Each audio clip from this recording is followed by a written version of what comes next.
Sagwara ED की राहुल गांधी से पूछताछ के मामले में कांग्रेस ने शनिवार को सागवाड़ा ब्लॉक कांग्रेस ने विरोध प्रदर्शन किया। शहर के गोल चौराहे पर नरेंद्र मोदी का पुतला फूंककर विरोध जताया। कांग्रेसी नेताओं ने केंद्र सरकार के खिलाफ नारेबाजी की और ईडी से राहुल गांधी की पूछताछ को षड्यंत्र बताया। खास बात यह रही कि आमतौर पर बिखरी नजर आने वाली कांग्रेस इस प्रदर्शन में एकजुट नजर आई। कांग्रेस की शहर और ब्लॉक के तमाम पदाधिकारियों सहित सभी प्रमुख नेता नजर आए।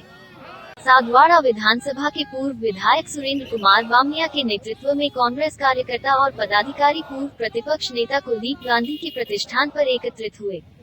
वहां से पैदल चलकर केंद्र सरकार के खिलाफ नारेबाजी करते हुए गोल चौराहे पर पहुंचे। कांग्रेसी कार्यकर्ताओं ने यहाँ इकट्ठा होकर मोदी सरकार, केंद्र सरकार के विरुद्ध भारी रोष व्यक्त किया है और पुतले का दहन भी किया है। ये कांग्रेसी सभी जन, पूरे देश के कार्यकर्ता बंधु और नेता आज बीजेपी सरकार के प्रधानमंत्री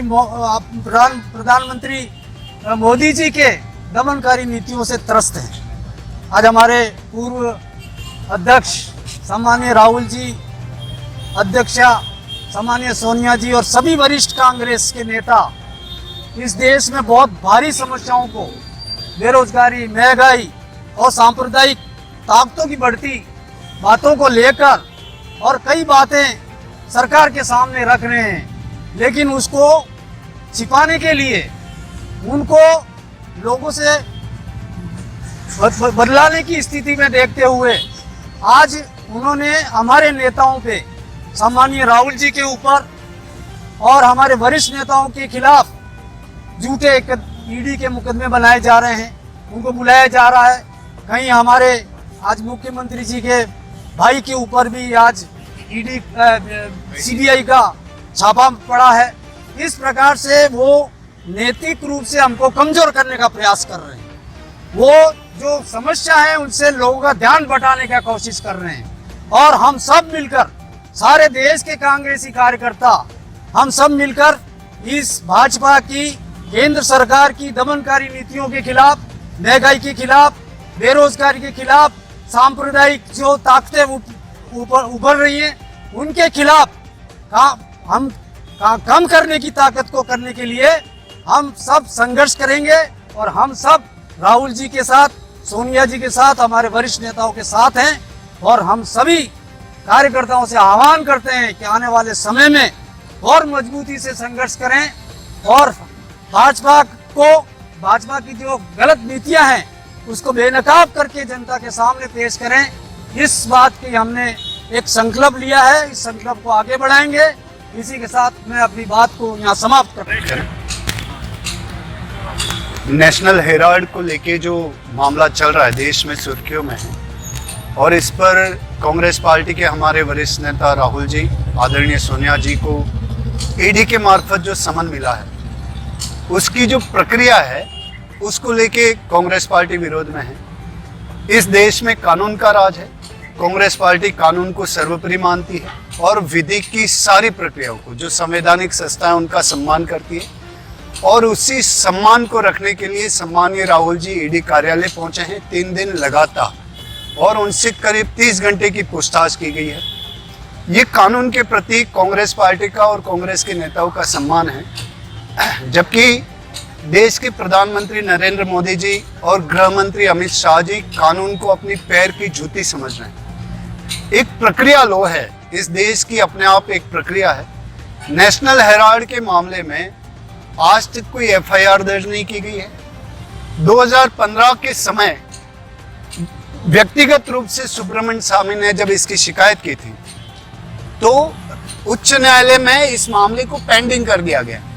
जब एक मामला पेंडिंग है और उसकी पूरी सुनवाई के बाद उसमें पेंडिंग है तो नए सिरे से ईडी किस बात की खोज कर रही है? सम्मानीय राहुल जी ने यही कहा कि आप हमसे क्या पूछना चाहते हैं।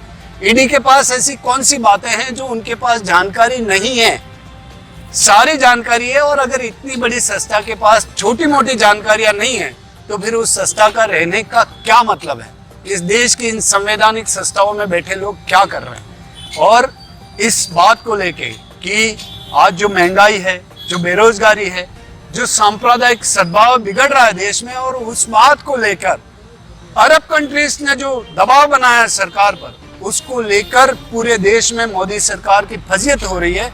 उससे ध्यान भटकाने के लिए राहुल गांधी को समन किया जा रहा है, सोनिया गांधी को समन किया जा रहा है। मैं आपको याद दिला दूं कि बीजेपी अपने आप को संस्कारवान पार्टी बताती है। जब अटल बिहारी वाजपेयी जी बीमार थे तो कांग्रेस पार्टी के प्रधानमंत्री राजीव गांधी ने उनको विदेश इलाज के लिए भेजा था। कहीं विपक्ष को दबाने के प्रयास नहीं किए गए थे।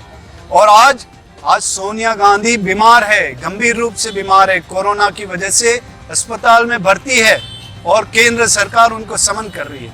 ये संस्कार है इनके, ये अनैतिक रूप का दबाव है, ये बदले की भावना से घिरे हुए लोग हैं, और इनका जो भी कार्रवाई चल रही है वो अवैधानिक है, उनके तरीके अवैधानिक है।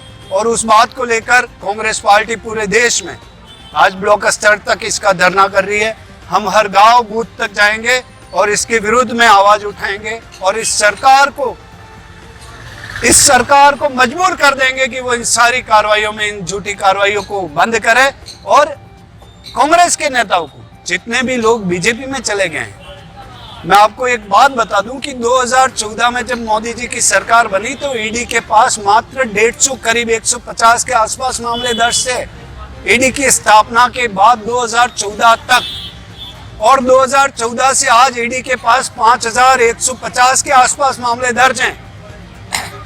इन 7 सालों में 5000 मामले मोदी सरकार ने विभिन्न नेताओं के खिलाफ दर्ज करा है, और उनको दबाया गया है अनैतिक तरीके से, मजबूर किया गया है कि वो पार्टी छोड़कर बीजेपी ज्वाइन करे। और जिन ने बीजेपी ज्वाइन कर लिए उनके खिलाफ ईडी ने अपनी कार्रवाई बंद कर दी गई। तो इस संवैधानिक प्रक्रियाओं का, इस संवैधानिक कानून के राज का जो मखौल उड़ाया जा रहा है, उसका विरोध कांग्रेस पार्टी हर प्लेटफॉर्म पे करेगी।